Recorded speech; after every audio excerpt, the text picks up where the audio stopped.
बच्चों, स्वागत है आप सभी का हमारे YouTube channel study first unit में।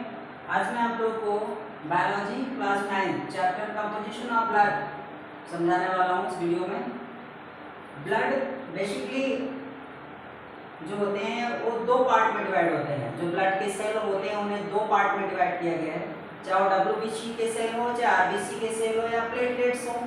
सभी सेल जो ब्लड के होते हैं उन्हें बेसिकली दो पार्ट में डिवाइड किया गया है। कौन कौन से दो पार्ट? प्लाज्मा, जिसको फ्लड पार्ट कहते हैं, और फॉर्म एलिमेंट्स, जिसको सेलुलर फॉर्म मतलब सेल से बना हुआ फॉर्म होता है।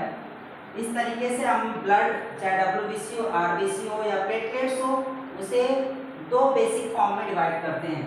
प्लाज्मा, जिसको फ्लड पार्ट कहते हैं, इसमें अत्यधिक मात्रा में वाटर होता है, इसी वजह से ब्लड हमारा लिक्विड स्टेट में होता है, लिक्विड कंडीशन में होता है, इसी वजह से ब्लड हमारा फ्लो भी करता है। जैसे कहीं कट जाए चल जाए तो ब्लड गिरता है जमीन पे तो हल्का सा वो बहने लगता है, जिस तरीके से हम जाते हैं अच्छे से। तो प्लाज्मा हमारा ब्लड पार्ट है।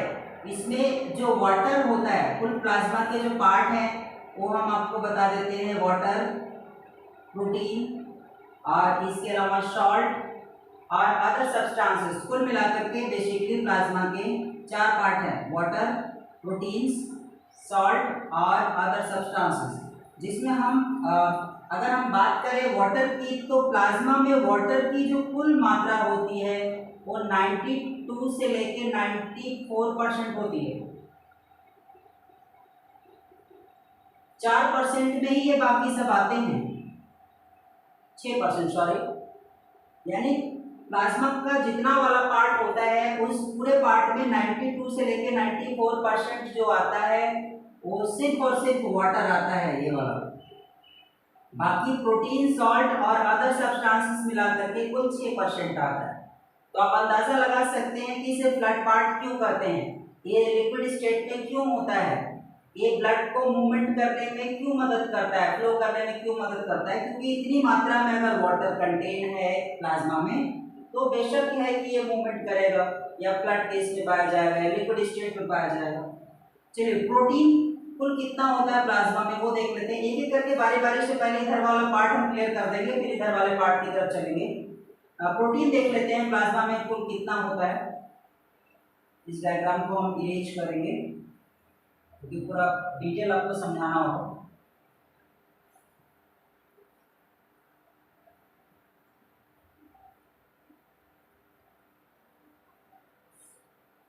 प्लाज्मा के कुल प्रोटीन जो होते हैं वो कितने होते हैं वो देख लेते हैं।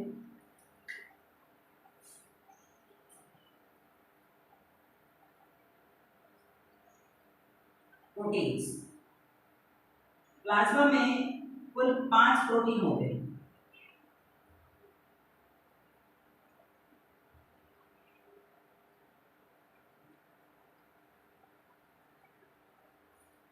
प्लाज्मा में कुल 5 प्रोटीन होते हैं। एल्बुमिन,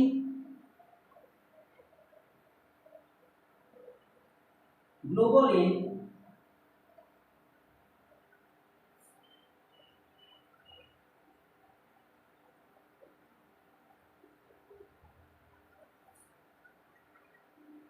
फाइब्रिनोजन,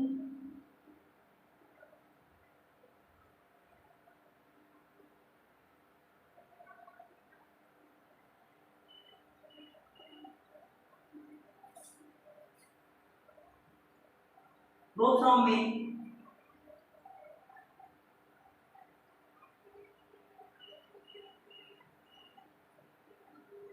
और पांचवा जो है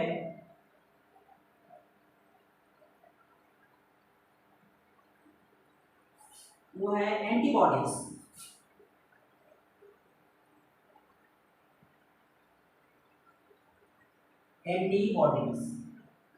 ये कुल 5 प्रोटीन होते हैं प्लाज्मा में। इनके नाम मैं फिर से रिपीट कर दूं: एल्बुमिन, ग्लोबुलिन, फाइब्रिनोजन, प्रोथ्रोम्बिन और एंटीबॉडीज। जो कोरोना वायरस केस में हमें सबसे ज्यादा जरूरत अगर किसी प्रोटीन की हो रही थी प्लाज्मा या ब्लड में तो वो एंटीबॉडीज था। इसी को डेवलप करने के लिए गवर्नमेंट अलाउ कर रही थी बार बार। तो ये 5 प्रकार के प्रोटीन हमारे प्लाज्मा में अवेलेबल हैं और और एक आरबीसी हो चाहे डब्ल्यूबीसी हो चाहे प्लेटलेट्स हो, प्लाज्मा है तो उसमें 5 प्रोटीन आपको बिल्कुल मिल जाएंगे। इन्हें याद रखिए। शॉर्ट कुल कितने होते हैं? तीसरा वाला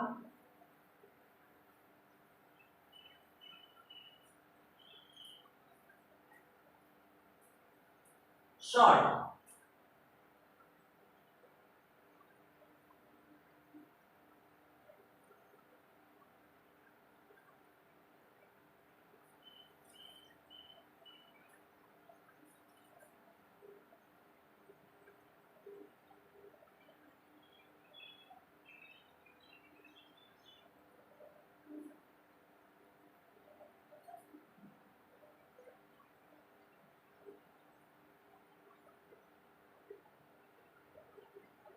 NaCl,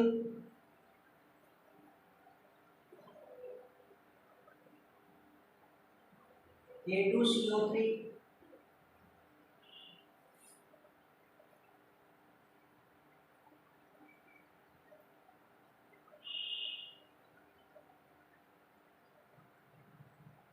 CaSO4,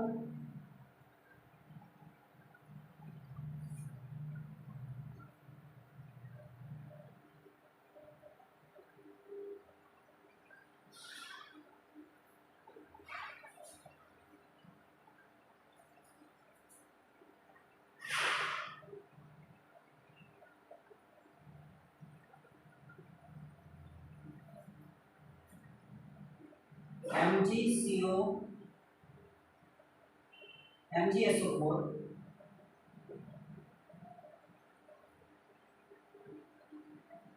और अंतिम है Fe2 FePO।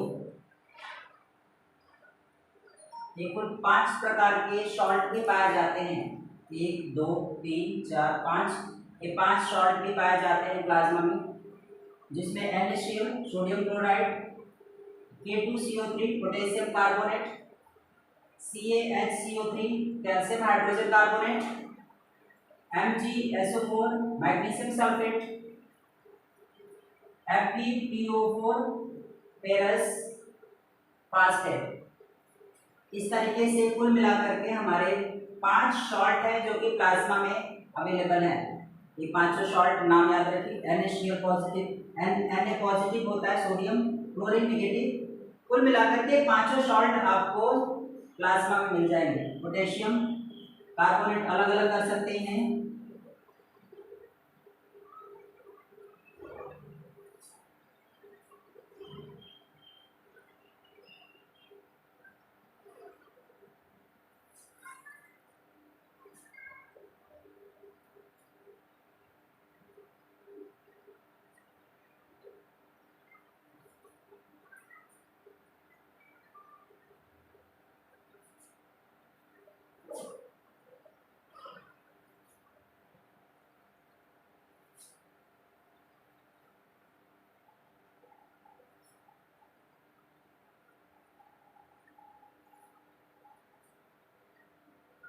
इस तरीके से यहाँ पे प्लस प्लस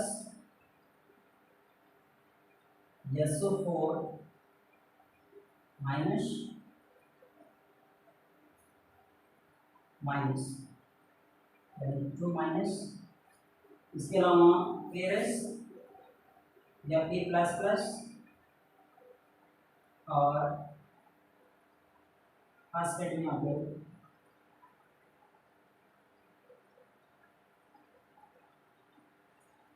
माइनस। इस तरीके से यहाँ अलग भी किया जा सकता है। आयंस के आधार पर नहीं अलग कर सकते।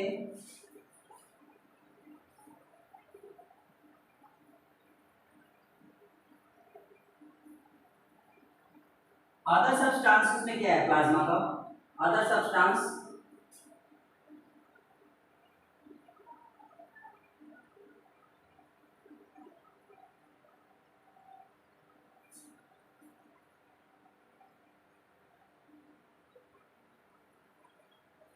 अदर सब्सटेंसेस में क्या क्या मिलेंगे?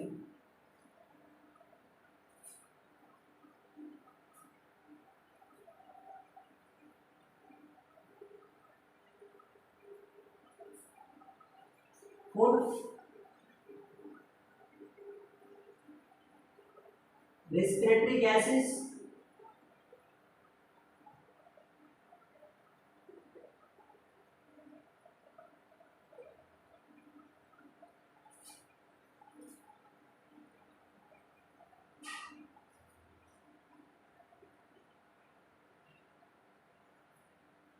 एक्सक्रीटरी प्रोडक्ट,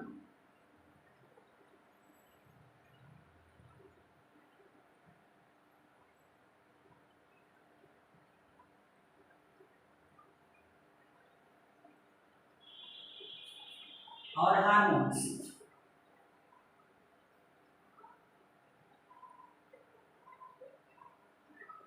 ये आपको अदर सब्सटेंसेस मिलेंगे। फूड के रूप में क्या क्या मिलेगा? फूड के रूप में आपको क्या मिल जाएगा? फूड के रूप में आपको ग्लूकोज,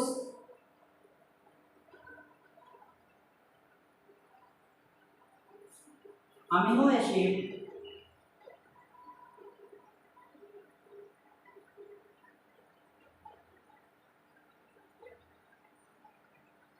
फैटी एसिड।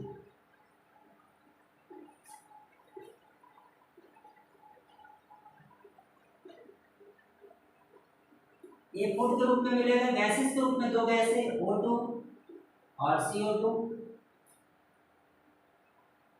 ऑक्सीजन और कार्बन डाइऑक्साइड गैस के रूप में। रेस्पिरेटरी एक्सक्रीटरी प्रोडक्ट के रूप में क्या मिलेगा हमें? एक्सक्रीटरी प्रोडक्ट के रूप में यूरिया, यूरिक एसिड,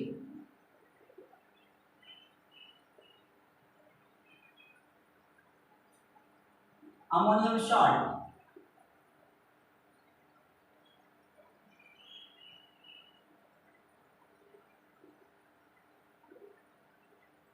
ये मिल जाएगा हमें एक्सक्रीटरी प्रोडक्ट के रूप में, जो हम बाहर की तरफ रिलीज करते हैं।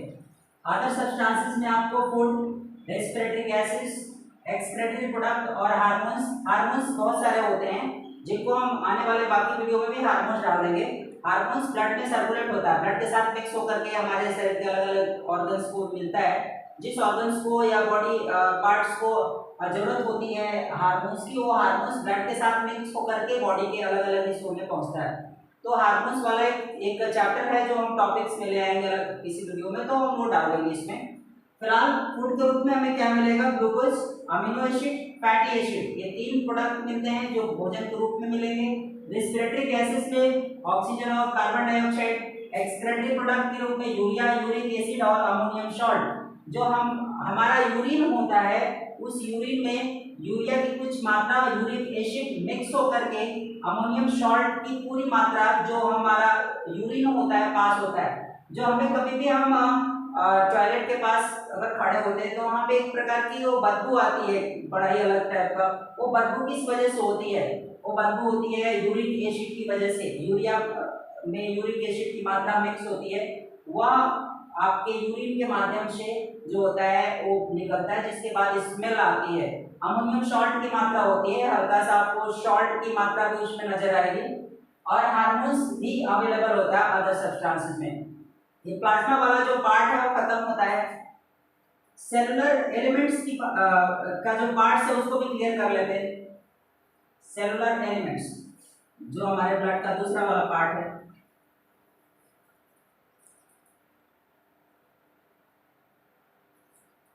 सेलुलर एलिमेंट्स में हमने आपको डायग्राम बना के बताया था। उसमें इरेथ्रोसाइट्स था जिसको आरबीसी कहते हैं, ल्यूकोसाइट्स को डब्ल्यूबीसी और हमारा प्लेटलेट्स होता है। तो इरेथ्रोसाइट्स हमारा आरबीसी कहलाता है, ल्यूकोसाइट्स डब्ल्यूबीसी और प्लेटलेट्स हमारा तीसरा वाला पार्ट्स है, जिसमें ल्यूकोसाइट्स के बारे में हम लोग पढ़ेंगे। यानी डब्ल्यूबीसी का जो पार्ट है वो देख लेते हैं, क्योंकि डब्ल्यूबीसी का ही पार्ट्स होता है, आरबीसी और प्लेटलेट्स का पार्ट नहीं होता। तो डब्ल्यूबीसी के जो पार्ट्स हैं बेसिकली दो हैं। बेसिक पार्ट्स में बोले तो अग्रैनुअल और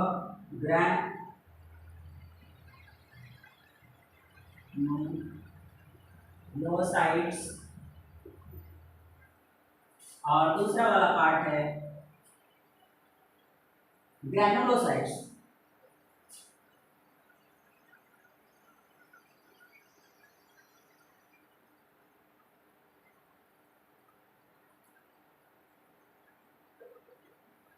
डब्ल्यूबीसी के दो बेसिक पार्ट है, ग्रेनुलोसाइट्स और ग्रेनुलोसाइट्स। इसके बारे में हम आपको बता देते हैं।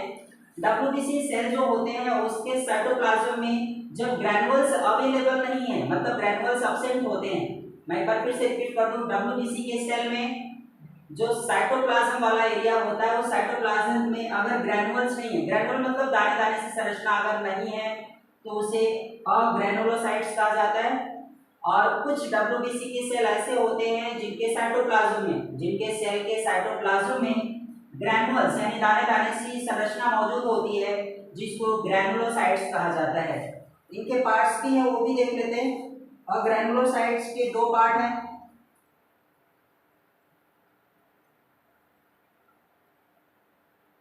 मोनोसाइट्स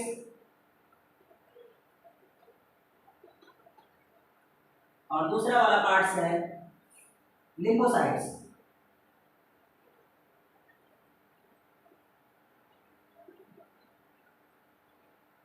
मोनोसाइट्स और लिम्फोसाइट्स ये दो अलग अलग पार्ट्स हैं ग्रैनुलोसाइट्स के। अब इसके बारे में भी आप जान लीजिए। मोनोसाइट्स क्या होता है?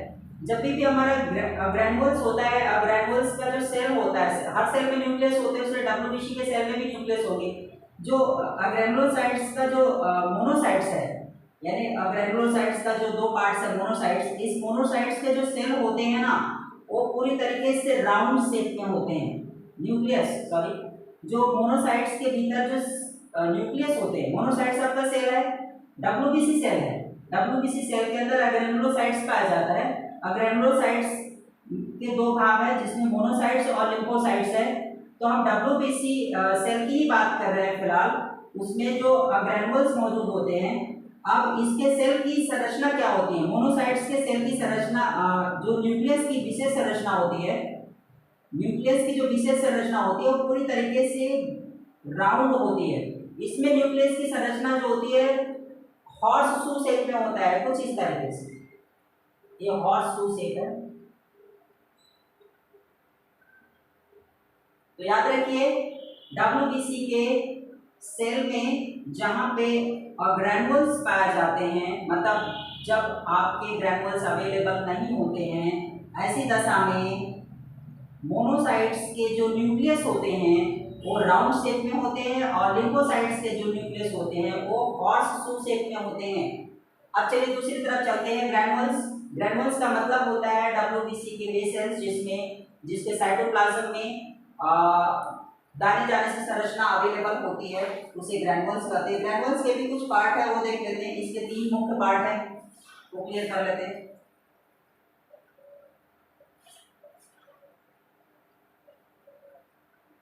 इसके तीन पार्ट है, एसिडोफिल्स,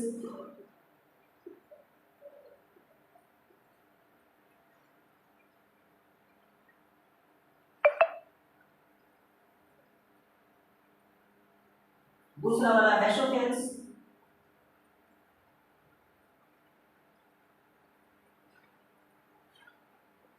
और तीसरा न्यूट्रोफिल्स।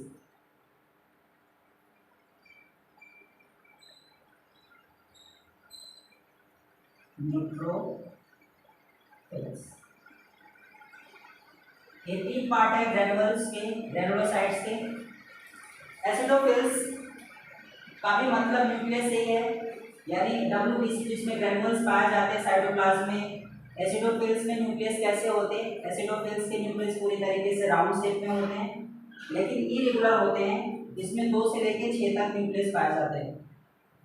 बेसोफिल्स के जो न्यूक्लियस होते हैं वो पूरी तरीके से राउंड शेप में नहीं होते हैं और इरेगुलर होते हैं। इसी तरीके से न्यूट्रोफिल्स की बात करें तो इसके सेल सिर्फ राउंड शेप में होते हैं और रेगुलर होते भी हैं और नहीं भी होते हैं। इनका कोई फिक्स शेप साइज नहीं होता है। एक बार फिर से मैं रिपीट कर दूं, एसिडोफिल्स में जो न्यूक्लियस होते हैं उनकी शेप 2 से 6 के बीच में होती है, मतलब इसमें 2 से 6 की संरचना पाई जाती है। और साथ ही साथ इनके जो न्यूक्लियस होते हैं वो राउंड शेप में होते हैं और पूरी तरीके से रेगुलर होते हैं, जबकि बेसोफिल्स के जो सेल्स होते हैं राउंड शेप में तो होते हैं, लेकिन ये पूरी तरीके से रेगुलर नहीं होते, इन्हें इरेगुलर माना जाता है। और दूसरा है न्यूट्रोफिल्स। न्यूट्रोफिल्स जो तीसरा है हमारा न्यूट्रोफिल्स, इसके जो शेप होते हैं न्यूक्लियस के ये बिल्कुल डिफाइन नहीं होते, ये गोल भी होते हैं और भी अदर शेप में हो जाते हैं, रेगुलर भी होते हैं, इरेगुलर भी होते हैं, और इनका कोई फिक्स शेप और साइज होता ही नहीं है कि किस शेप साइज में होते हैं। चलिए आज के लिए इस वीडियो में इतना ही। अगर आपको वीडियो पसंद आया हो तो इसे शेयर, लाइक्स और कमेंट्स करना ना भूलें। सब्सक्राइब ज़्यादा से ज़्यादा करें और बेल आइकन को जरूर दबाएं ताकि मैं आने वाले बाकी वीडियो भी आपको नोटिफिकेशन के रूप में दे सकूं। धन्यवाद।